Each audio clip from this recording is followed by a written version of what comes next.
In this guide, I'm going to show you how you can completely erase a hard disk here on a computer, a laptop, whatever you might be using. Before we do get into this guide, make sure to like the video and subscribe to the channel with all notifications on. It really does help the channel and lets us know that you want more content like this.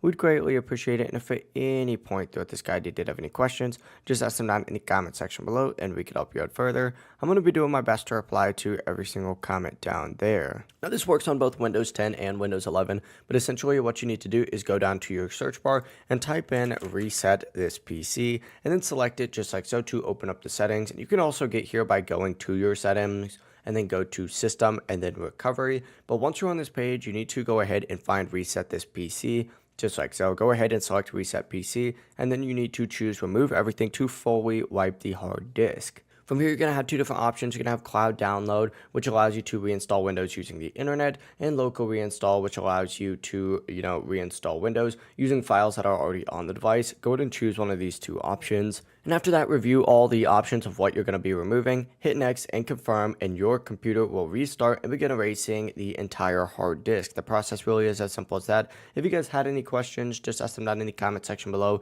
and we can help you out further. I'm going to be doing my best to reply to every single comment down there. Have a great rest of your day though. Peace.